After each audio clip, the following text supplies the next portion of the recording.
Thinking about self-publishing and don't know where to start? Join the Spa Girls each week for a fun-filled podcast with honest advice, tips and resources. I'm Trudy J. I'm Shah Barrett. I'm Cheryl Phipps. And I'm Wendy Vella. Hello. Hey, Hello. we're all back together. The gang's back together. We've got no guests this week. You've just got us to listen to. It's not just, come on, it's not just us. Very exciting. Sorry. It's a slip of the tongue. And this week we are talking about managing book projects. And it was a question that was asked of us, of a listener. And I'm thinking, Shah, you've got the question there in front of you and you can say exactly what she asked us so we can kind of tell you where the evolution of the idea came from. And then we're going to get right into it. Yeah, cool.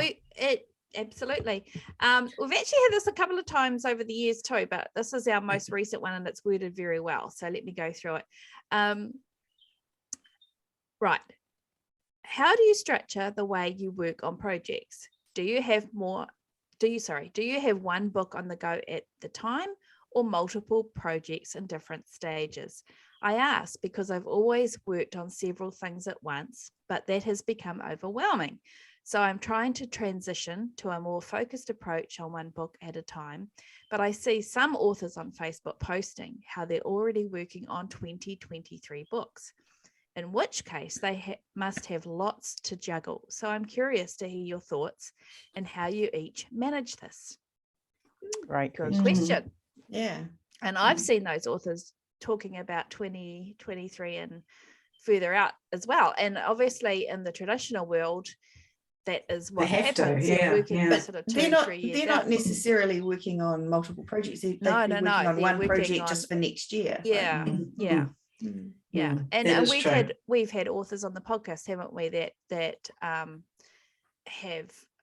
are working ahead, like they're working now on books that maybe are published in a year's time. We aspire to be like those authors. We would love to be like those authors. So the floor is open. All right, and there was cricket. Okay. Shall I go? Go, Cheryl. Okay, so I've changed quite considerably over the years, and I now pretty much always just work on one book at a time. When I say that, I can also be working on setting up the next book because I have different series. So for me, it's like a huge change in mindset to be focused on one book. And because in Cozy Mysteries they're very similar in that there's a murder and blah blah blah, I have been known to write the wrong name, so it just became a little bit too complicated for me to work on two projects properly, like to be totally immersed. I can't say I never do it, but I do it far less than I used to, and it's just usually one. But the things that made a difference to me when I'm planning out what I'm going to be writing next is whereabouts in the series I need to have the next book coming. So if I write 3 or 4 books a year, then I'm going to try and fulfill my obligations to each series and write a book in each of them. And there's other aspects of that too, like writing something for Christmas or something in the middle of the year. So I don't count those as a new book, but they're a project that I might be adding to as time goes on. So for me, it's doing something like that as a way to change things up, to refresh myself. Also the urgency, like I said before, of which series needs some love, and to focus, to drill down and actually focus on one thing, because there's so many other aspects, with the marketing and all that sort of thing that take up time. So even when you're working on one book, you're not working on one thing. So I hope that's succinct enough. That's good. That's good. Wendy, what about you? I mean, I probably have changed and evolved a lot over the years. I think writing 2 genres is, I try to immerse myself in one at a time, but often I will get the idea for the second one and I'll go, I usually write historical contemporary, sometimes for reasons that doesn't happen, but that's usually the norm.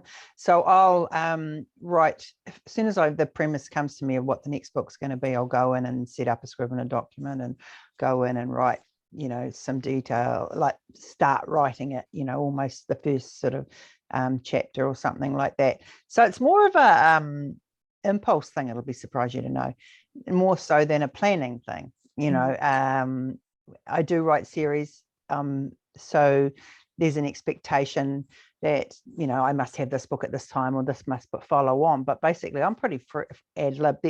I have to say, last year everything changed a little bit insofar as I sat down and planned for the following year, which is something normally I haven't done. I'm just throwing up a book, but now I've got deadlines that I'm meeting insofar as I've planned that this book's coming out, this is this, and actually it's worked okay for someone who doesn't like to be put, shoehorned into a space. That's actually worked quite well. So far, so good. I've written 3 books this year already, and that seems to be going well. I've also got a collaboration I'm doing. So yeah, I think the structure is working insofar as the planning for when the book comes out, but I still don't plan how the book's going to be written, if you know what I mean. I don't know if that makes any sense at all, but yeah.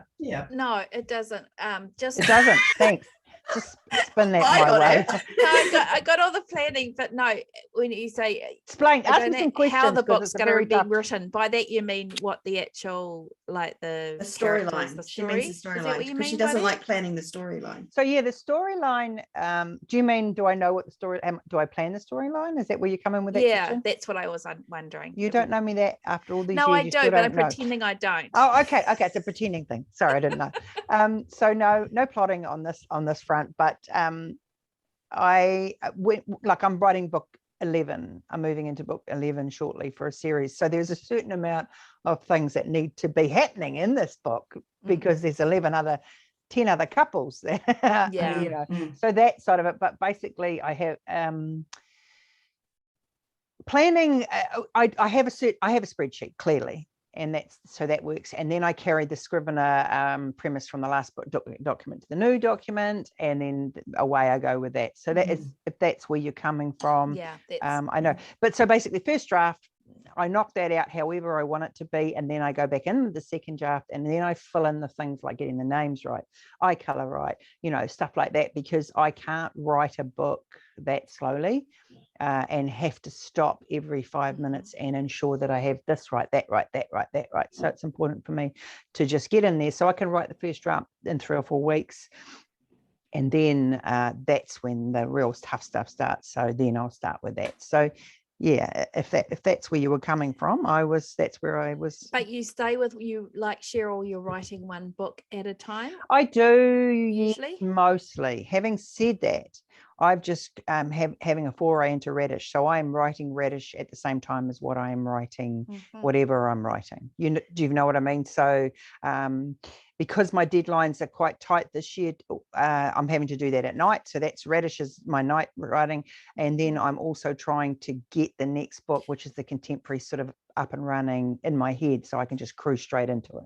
Can you just explain what Radish is for listeners? Radish is an online platform for readers, short, bite-sized episodes. So you put in there between, say, 1,200 to 2,000 words, and you can, the first 5, how I'm operating my Radish is the first 5 series in the episodes are free, and then they start paying after that. So they download and buy coins for that sort of thing. I'm very new at it, but it was just something I wanted to test. So that's also what I'm doing. Yeah, and it's a different genre, normal, and all the rest of it. It's different name. Yeah, everything. Yeah. So it's a secret project that we're not going to talk about. And you will never know. Even under torture. Yeah.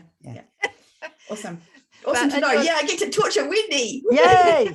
So I hope that made sense. You'll tell me when we're sharing a room with Oh, of course. No, you tell Cheryl. I tell Cheryl everything. So effectively, you're kind of working on one main project at a time, but you've got a tiny side project as well that's there, but maybe not taking quite as much mental space up as your main project, would you? Yeah, I mean, I think, we're all different, right? She would have, like she said, her processes are changing all the time and refining and adjusting. And for me, it's always been, as soon as I'm nearing the last quarter of the book I'm writing, the second book starts to take shape in my head. It's always been that way. It's like, boom, whack, one's gone, and I know what's happening with it, and bang, the next one's coming in. It's like when I've nutted it out, can move on to the next one. Yes, Trudels. So when you say that, are you, and you write historical, contemporary, right? So so if you're finishing your contemporary and you have an idea for the next book, is it always the next historical, or do you sometimes have the idea for what's going to happen in the next contemporary and you go away and set it up, or you always, it's always the next book that you know? So your brain, you've set your brain the task of figuring out the topic for the next book, and it knows that it's going to be a historical, and it doesn't try, because in my head, having said that, when I'm writing a contemporary or a historical, I will come up with an idea and go, bang, I'll just write that down and get rid of that out of my head. And that's done. And I'm sure Cheryl will be the same. She will have, and probably you, Triddles, you'll have little projects sort of percolating, right? We all have them, don't we? Yeah. And that I'm the same, but you have to stay on track when you're writing series. And if you have a burning desire, it's good to put it on paper. And then leave it, and then you can add to it. There's no reason why you can't open up a document or something and add stuff to it, or have a diary where you've got room for that sort of thing and add stuff to it. But you're not immersing yourself into it. Exactly. I tried to do the right morning one and right afternoon another. Yeah, I did that. And I'm quite a linear person. I like to stick and go from A to B without detouring to Z and Y in between, What got me was actually seeing the deadline looming for one of them, and just freaked me out. And I was like, well, if I can get this amount of words done for 2, then how far into book 1 would I be? And actually that suits me better. So you find that for you, like not a motivator in terms of mindset, but a work motivator is very much like the word count. So you're moving towards the deadline. I don't know what you guys do, but I work on word count. I do too. Do you, Turtles? Yeah.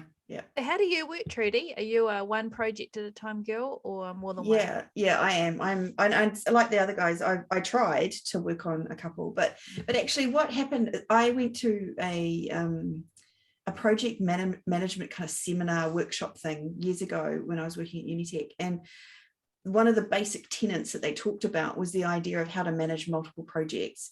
And it was partially the idea of, or it was actually tasks within a project and how you had to have them sort of lined up, and then when one was finished, the next could start, all the rest of it. But it was also the idea that if you have, say 4 projects on the go, and you have a month to do them in, and each week in that month you do, the first quarter of each of those 4 projects, you've now got 4 projects that are a quarter done and nothing is completed. Versus if you just worked on one project and you'd gotten all 4 quarters of that one project done, you would have one project fully completed. And so the idea is actually, do you want one project completely done, or to be not finished on 4 and be it's almost like being nowhere when you're not finished on 4 different projects. And it's kind of exactly what Cheryl was just saying. She would rather be done on one actual book than halfway through 2 books, because you kind of you're nowhere if you're halfway through 2 books. So that has always stuck in my mind, the idea that, and I know some people, there's things that you have to do it multiple times, but and I know that there's writers successfully writing multiple books at one time, and they can do that, and that's awesome. But just for me, I'm like these guys, I get overwhelmed by trying to remember or keep all of these different characters in my head, especially if I'm writing 2 different series. And I don't know why you'd be writing 2 books from one series at the same time. And it's just one of those things where I'm trying to keep myself out of overwhelm, and if I'm focused and laser focused on one set of laser focus, it's like when you're reading a book, laser right? beam.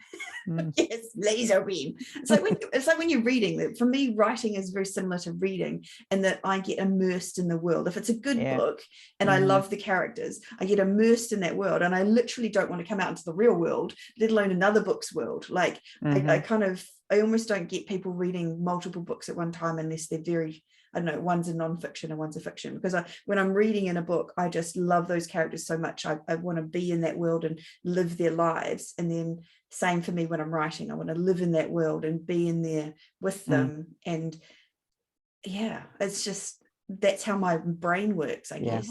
And I think that is, I work with a traditionally published author and a self-published self-published as well, and she refers to her afternoon writing project as her sandbox. It's her kind of playtime. Yeah. Not that she takes it any less seriously, but it's probably because she's working on perhaps self-published projects in the afternoon, it gives her more freedom to play, and she's not quite constrained by, you know, maybe contracts and that kind of thing, and with different deadlines as well. And we've talked to many, as Trudy says, many authors that find working on 2 or more projects at a time works for them. It is very much an individual thing. I'm pretty sure that Becca Syme would say that it works on different strengths and that kind of thing. Yeah, 100%. I am one of those people that gets completely overwhelmed if I'm working on one project at a time. I feel overwhelmed. Like I dive too much into it, and Wow. I can't. It's like diving into a really deep pool, and I panic and I can't get out. And it's so funny like that, because I feel the opposite. It's like if there's too many projects going on, I feel like I'm overwhelmed. And I'm also that person struggling. that probably is reading 3 different books at a time with the bookmarks in different places. So it is very much a my son reads 7 books at a time. Now he is on the spectrum, so it's probably so am I. So maybe it's a how we're wired thing, but I just get so bored if I'm just doing one thing at a time, regardless of how exciting I find it. And I like using okay, maybe I'm not creating fiction, but I might be doing creative work in another way, or writing marketing proposals for my real life job and all of that kind of stuff. And I like spreading the joy out. So there'll be parts that I prefer and parts that I don't prefer. And I just find it keeps me engaged. And so it is, I would say try it. But I think I just want to go back to what you were saying, Wendy, just on a really basic level. We're talking about project management without using Asana software and all of that kind of stuff. And when I start talking about this stuff, these guys roll their eyes at me because, you know, that's me. But Wendy and I, when we would work together, we would do a basic like 12-month plan, and you knew that you had so many series, you know, these 4 particular series or 5 series, and you had to hit one book in each of those. So you'd sort of, okay, that's every 3 months in those series, and then you'd fill in the gaps. And Wendy is incredibly prolific, so she would be writing 5-6 books in a year at that time. But that was kind of enough of the an overview, if you like. And so, but you know, with more books, yes, comes more management, and not only it's not just enough to write the books, you've got to manage the marketing of the books, and that's the launching and all of that kind of stuff. And that for a lot of authors is where, you know, that's when you're not a structured person, those things as well. When you're not a structured person. And whereas I do like structure as much as you guys don't think I do. I do like structure in many ways. I like a tidy house. I like to know where things are, but it's sort of like my cupboards are messy inside, but outside they look good, if you know what I mean. Sort of like my writing. Your brain is messy inside, but you know what I mean. It's sort of, I do like structure, but you know, I can't, and that's why I like to know what I'm writing, when I'm writing, and when the editor's due, and to have a deadline. But I don't like that structure within the creative side of writing. Right. But I think structure is you can have it in so many ways. Like you can have just like a, you know, outlines. You could have you know, something more in depth, and then something more in depth, or you could like micromanage every single part of it. So there's lots of scope in there for all types of people. And I would just say that when you're starting out working on one project, you get that sense of gratification earlier, you know, because like NaNoWriMo, the success of that is you've got a month to focus, and it just gets you over those kind of, and even if at the end of it you think this is absolute pure rubbish, you achieved it though, didn't you? You achieved it, and now you've got something to work on. And we can always find a reason not to write, right? Totally. There's something also to be said, what Cheryl was talking about, like you feel good about finishing the book. There's like there must be like is it dopamine that you get when you feel good about something? Like there's a little bit of a hit that you get when you finish it. So the finishing one book versus being quarter of the way through 4 concept. It's like you don't get that sense of achievement from finishing the But book. you say that as though a single project person, and see, as a multi-project person, I use various tools, which I won't bore everybody with, but if you can see you're making progress through it, that still gives you that hit. That still gives you, because you've got like kind of subtasks or sub projects, or you know, if you're translating that to writing, you know, if you get to do the first act or the, you know, first 4 chapters, you still get a hit from that. It doesn't mean that it's without wins along the way. No. But you might have to build in, if that's what, you know, floats your boat, you have to build in those wins. For me, you know, I am that person that will write down something that I've already done, so then I can tick it off my done list. So you're basically, you've got like a whole ton of tabs open at once. Constantly. You know, whereas I'm the other way around. If I've got too many tabs open, Yeah. I just curl into a ball and start rocking. I just It exhausts me. It exhausts me. And I totally think exhausts me. It's know thyself as well. And I mean, you know, I'm sure this will surprise nobody that's seen YouTube, but you know, none of us are in our 20s anymore, and so you get to know how you 30s, yes, but in 20s, no. Just joking. But you get, the older you get, the more you get to kind of test different things out, and it translates from other work into how you like to work in this job. And the authoring job does translate to how your happiest times, I think, or when I say happiest times, the ways you found working in other realms translates, I believe, to how you like to run your author career and your writing and approach project management. Personally, that's just my theory.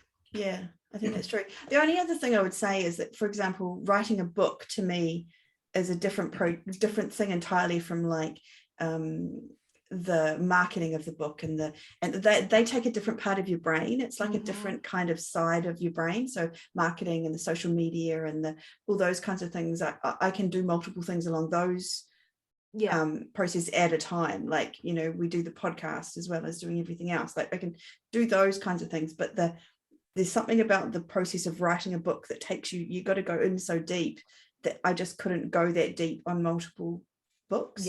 And I mean, obviously other people can. So I guess it's that whole thing of like, how does your brain work? And actually, this is where I'd recommend like doing the Becca Syme course or doing something like that to work out how your brain, I don't know, works, how to kind of jumpstart that kind of process. It's like knowing that I'm an input person, so I love finding things out and learning more information and doing all that stuff, which is opposite probably to some of the other people in this current Zoom call. How does it help you? I've always wondered, how does that help you by knowing? Because it doesn't change anything, because you're still you.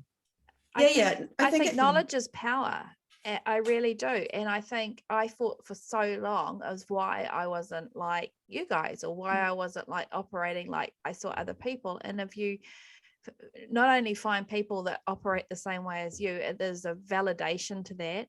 There's also you're not broken. You don't need to be fixed. You work with your strengths, not your weaknesses. And for a lot of my life, I felt like I'm constantly looking to fix the perceived weaknesses instead of playing to my strengths. My strengths are that I'm good at doing lots of things. You know, I'm good at jumping to not necessarily jumping, but I need that kind of constant, like, and just go with that, you know, and understand that and accept that. So I think that's what it is. No, it doesn't change you, but I think it gives you an insight, and it gives you an acceptance, and it gives you that you can work with your strengths. The number of times I've seen posts of someone saying, oh my God, I just did the Becca Syme course and she's made me feel so much better, that it's just this thing of mine that means that I want to write multiple genres because I get bored easily because of blah, blah strength. And that makes it, and that's okay. Because I think a lot of us out there feel like there's something wrong with me. I'm not as organized as Cheryl is, so I must be doing something wrong. And if only I tried harder, I would be more organized, when actually maybe just organization is just not my strong point. And but I do have other strong points that are just as valid, and that's okay, you know. And I think that's, and I think you have to take into account too, are you a fast writer? You know, how long does it take you to write something? Are you going to get bored if you write a 120k book when a 60k book is actually in your wheelhouse, you know? Absolutely. You know, so I think those sort of things. I only ask the question as kind of like the devil's advocate because we talk about it a lot. I think it's good to, I mean, hopefully people are listening that, you know, they're either the ones saying, but what about, and we're voicing the question for them, or, you know. I totally admire you guys who can do that. Like I totally admire that you can actually learn and learn and learn and learn and it doesn't derail you. For me, if I go out and see something and learn it, it just completely derails me because I'm like, I must do that if that works, you know. Like, so for me, it was a sort of it was a defining moment when I realized, in actual fact, I didn't have to take all those craft. I always remember workshop. that conference that we went to with Bella Andre, and she said to you, what are you doing in there? Why are you in that craft thing? We've talked about this. You're not someone. You're like me. We don't do that. And I was like, the irony being, she's just given me the permission to not have to do that. To be you. Exactly. Yeah. And the irony is, for me, I would love to be that person that can do that deep focus, you know, that Cal Newport book, do the deep focus. And I mean, I tried. I can get up to 2 hours on one thing now. So, you know, I'm trying. But, you know, it's the old story, isn't it? We always sometimes look across the paddock and we want to go in that grass there. But I wanted to talk about too, or to mention that one of the things I picked up from some of our guests that we've had that are multiple project people at one time, they will often be writing 2 books, but they'll be writing at a different stage of the writing. So one book might be first draft and another book might be editing. And I think a lot of them have pointed out that works best for them. You know, they can't be doing 2 first drafts at once kind of thing, or 2 lots of editing of 2 different books. So I just wanted to kind of add that. And also maybe like you might be writing the first draft of one book, but maybe you're plotting and planning and doing something for the next book in your head. So it doesn't mean that there's only ever one thing in your head and you can't be doing other stuff at different stages, like at different, because it is a different, in my mind anyway, again, it's my crazy, but it's a different kind of part of your brain to be plotting and planning and figuring out what you're going to do in the next book versus writing the current book, you know, or maybe that's right. I mean, exactly it's like having little cubby holes, isn't it? And you go from one to the other, but if there's nothing to go between them to shut them off, then it can get really blurred and quite messy and messy. And I wanted to say too that to be sure that by starting a new project, you're not in actual fact procrastinating. Because I know when I've done my first draft and now I have to get into the in depth of it, that's not quite as exciting to me.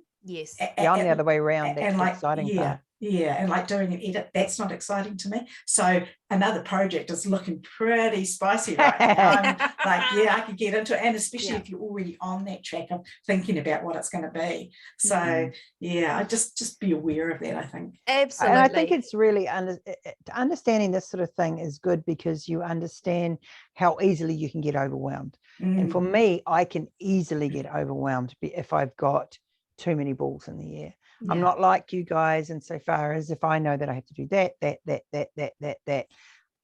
you know, I just basically curl into a ball. I'm like, I don't know where to start. Someone help me. I don't know what to do, you know. So that's when I have to sit down and just write what's important, what do I need to do, and I put a date beside them, and then that sort of helps me out. But I can't. And you always make your deadlines. You're amazing like that. So. I do try to, but at the same time, you know, like I say, it's not as easy as you think. I mean, it's really hard. And we all throw our hands up in the air, don't we? From life steps we're all in just too, like, you know. We have these great ideals that we want to do, and then something will wham will hit you from left with your life. We've and all you're got like, families, right? We've all got kids, and I mean, it's all very well us structuring it, and us. I use that as a general that we've got our structure or how we like to work, but the outside world exists and things happen. Understand, leave us alone, it's not happening. I can't see you. I can't see you. La la la la la la.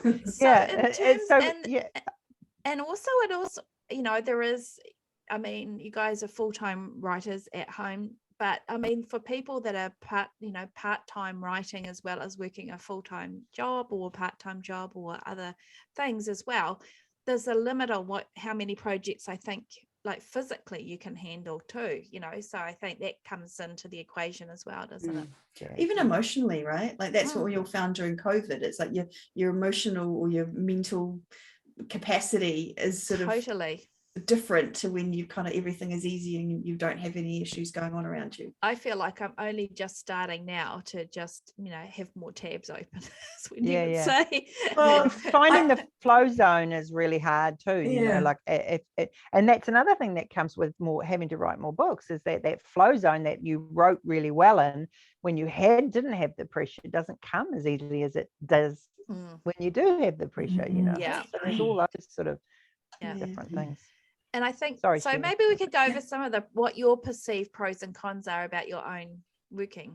So, for example, let's go with Wendy. Not for Wendy. example, but let's start with you. So what would you say your best pro of how you work is in terms of working on one project at a time? Would it be staying in the story? I'm a deadline girl, so I can procrastinate for a little while and then I like to really have a good run at it. So if I know that I say have 4 weeks to write a book, I usually faff around for the first few days and tell myself I've got ages, and then I go, oh, I haven't got ages. So I'll sit down and work until that's done, and that's till 2 a.m. if I have to. And then then once that's done, I'll just down tools and come out of it, and Blake goes, oh, there she is, she's back. My husband will go, oh, she's back. You know, like, so that's me. I can get into the deep state and nail out a book if I have to be done, even if I don't want to. I suppose that's my pro. That's a superpower, to be fair. Wow, I don't know about that, but no, it is. I don't let anything else distract me, so it's probably selfish as well. No, so everything else gets put away. It's that focus, and that's awesome. I also am incredibly competitive, and I don't mean that with myself. So if I've got a deadline and I look at it, and like someone will say to me, man, that's a tight deadline, you're not going to do it, and I'm like, watch this space, buddy, you know, like, so I compete with myself. I'll go, there's no way you can write 6,000 words today and that's what you need to hit because you didn't do enough yesterday. And I'm like, in my head, I'm like, I damn well can, you know. And so boom, so that competitiveness helps me. Yeah. What about you, Cheryl? I'm just in awe of Wendy, really. I you know, if I have a 5,000 word day, I'm like just over the moon, and it's so rare. I'm constantly aspiring to it, but I very rarely achieve it. So I feel like a lot of the time I'm always playing catch up, but I try and get that under control by the end of the week, so that the next week I get to start fresh. You know, like I've still got this many to do this week, but I actually did achieve it last week. Not in the way that I planned necessarily, but that's okay. You know. Yeah, but I think what are your pros? Space, just talking about word count, spacing your word count's vital. Trudy actually got me onto this, and that was writing 1,000 words and then walking away, and 1,000 words and then walking away. I have 1,000 words written in bed in the morning before my feet hit the floor. That's my goal. Before you even go to the toilet? Wow, that's impressive. Well, oh God, that's not going to happen in my life. But no, I'll just pick up my laptop first. My husband will make me a cup of tea, and I'll just sit here. He's listening to the radio, and I'll smash out 1,000 words, and I've already started my day. And what a great way to start the day. You know, and so I put that down, and then I go, okay, well, that's 1,000 off, and it's only 8 o'clock. So okay, you know, and so that's like Trudy said, you know, like having that timer running for however long, 30, 40 minutes, stop, get up, walk around, back. You'll be amazed at how soon that word count builds. Nice. The Trudy J method. Trudy J doesn't always do what she says, but do as I say. Do as I say, not as I do. I was doing that for a while there. I haven't been doing that recently though. But now that you've motivated me, I'm going to do that today. Well, actually, we're coming into winter, so this actually sounds quite pleasant to sit in bed for an hour, get 1,000 words down. That'd be pretty cool. If I tried to sit in bed for an hour, Zoe would come and jump up and down on top of me. But if I just have a dog. I'd get the dog. But actually, you didn't say in terms of the question, Cheryl, what your pro was. What do you think is the best thing about writing the way you do in terms of the project? I get it done. You know, I think it's really important to have that sense of achievement, you know, and I'd like to do better. I've tried different ways, but this is me for now, and it may change again. But yeah, I think being happy with where you are, you know, that's you know, you can try and change things if you're not happy, but to be happy, you have to acknowledge it and I think revel in it really. I think that's excellent advice. Yeah, absolutely. What about you, Trudy? What's your biggest pro? I just think the ability to deep dive into the story and kind of get in depth with those characters, and also to leave it to not have the overwhelm of trying to do too much, of kind of trying. There's a lot of times where we look out there and go, oh, look, there's these other authors doing it this other way, and that must be better, you know, that whole comparisonitis thing. And I just think kind of being able to be confident and say, no, this is my process, and this is a good way for me, and it makes me happy, like Cheryl says, you know, like this, why would we do this if it wasn't something that was making us happy? So but it's taken all of us some time to get to where we are, right? Yeah. And like I say, you can be in awe of people, you know, you can, because some people are just absolutely amazing and mind-blowing, but that's not you. So you have to, you know, say, wow, that would be great. And then you have to move on. But I think we're all have the capacity to be awesome, amazing in our own ways. We're not capacity, we already are. We all are. Okay, listen, yes, you're right, Wendy. Including everybody listening. But yeah, exactly. Like and I think maybe we just have to remember everyone has their own journey. Everyone, so you might look at someone and go, oh my God, look at that person. They're cracking out 10K words a day, but you don't know what's behind that, what else is happening in their life, what else is, you know, what their journey is. And it's just different for all of us, and that's okay. Like, we're all awesome and amazing, and we are all doing great things, and it's just remembering that our awesome and great thing is not exactly the same as someone else's. Absolutely. And comparisonitis is not necessarily a bad thing, right? But make sure who you're comparing yourself with is a good example. You know, and like I sometimes I'll go, oh, why has that person got all those awards? Why are they, you know, rah. And yet she's saying to me, oh, well, I really respect the way you write and blah, blah, blah. So, you know, we're all gonna, it's just human nature that we're going to compare ourselves to someone else. But just don't let it become a real thing, you know, like you're who you are, do the best that you can, because it will hinder you in the long run. Don't compare yourself, be inspired by those other people. So don't, because comparison has this a hint of judgment, like I'm judging myself because I'm not doing it the way Wendy does. Versus Wendy's awesome, wouldn't it be great to be like Wendy? What can I do to be more like Wendy? Which see, I would be the same with you two, the way you learn, because I always have this thing about I must learn more, I must spend time, I must leave time, and I never do it. I just don't think, I think you need to let go of that, Wendy, and just accept that you I just learn from you. You tell me what we need to know. In my Outlook, it has a new format where you pin stuff that you really want to get to. I have to scroll through all my pin stuff to get to my new emails because there's so many there that are just sitting there, and I go through them every now and again and delete some.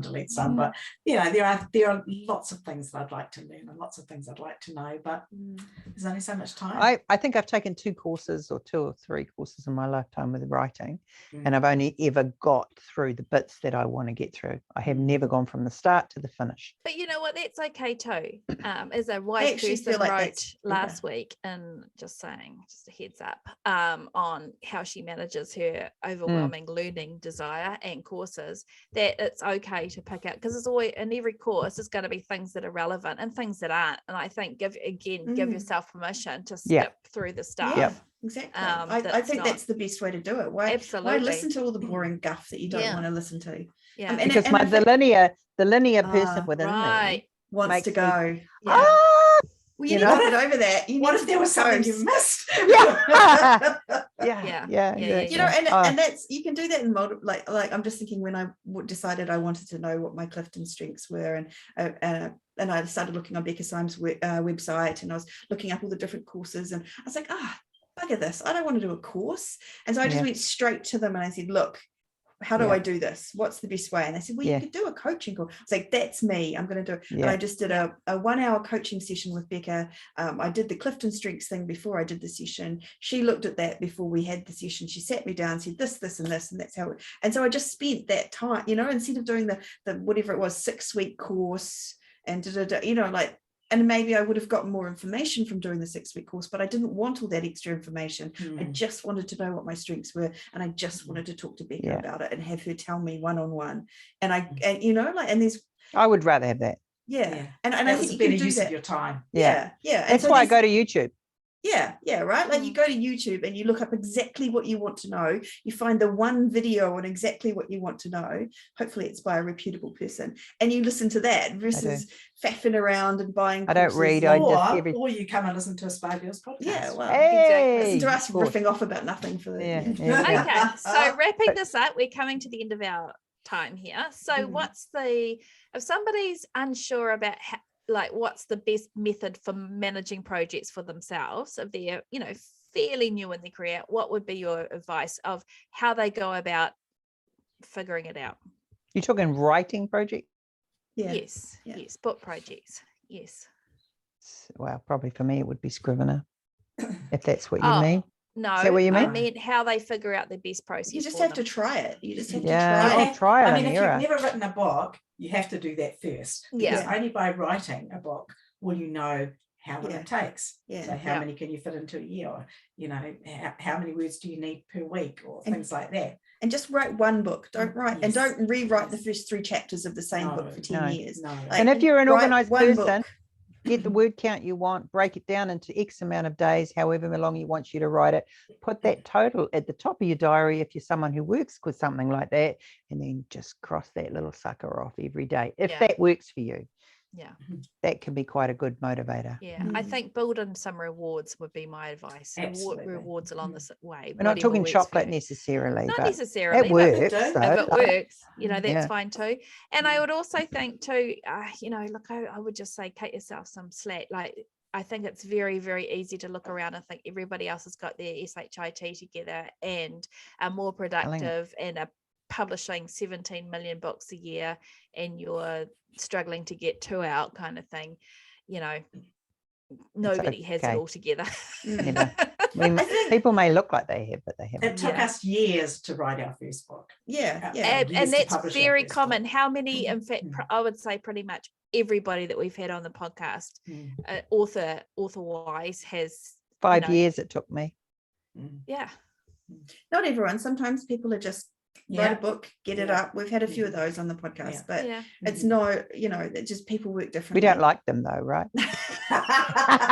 I don't know. We've liked everyone who's been on the podcast. But I will say, on terms of that, is if you're doing something and it has taken you 5 years and you're still not finished your first book, maybe that's time to sort of stop and reevaluate and look for new ways to do it. Like look at what, like, and not in a judgy, horrible way, just assess, just kind of be curious, look at what you've been doing, maybe figure out what it is about it that's not working, and try something new. Like, that's all you're doing. And that's all we've done in the courses of our careers is something's not quite working, there's a squeaky wheel, so we oil it and we figure out how to get it back on track, and don't overcomplicate it. Or you change the tire and do a different tire. And don't overcomplicate it. Like, we often talk about why you're writing, what's your reasons, you know, you're writing just for fun, or you're writing, but for the first book, you just need to get that sucker down. You just need to do it. Absolutely. And the second book and the third book, just to be clear. Book number 50. Okay, so Trudy, where can we be found?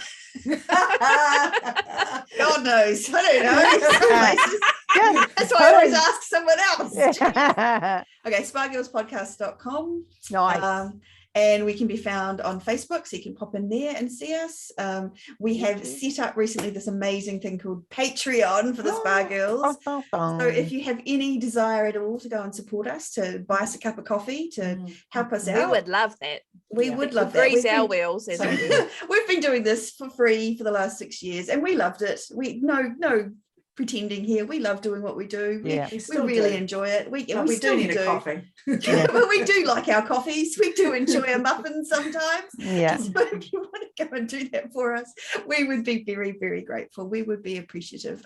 So that would be awesome. So I don't know how to find that. Patreon.com. It's just patreon.com/Spa Girls Podcast. Yeah. And there's extras. You can get extras as it is. Lots and lots of extras, including a monthly checklist that Trudy has put a great deal of, well, all of us, but particularly Trudy has done her monthly. And our handouts every month. Get into it, and our checklist and our Facebook Facebook group, you name it. It's all there, and we're here for you. So Cool. thank you very much for listening, and we hope this has been of some help. See you all next time. Bye. Bye. Bye.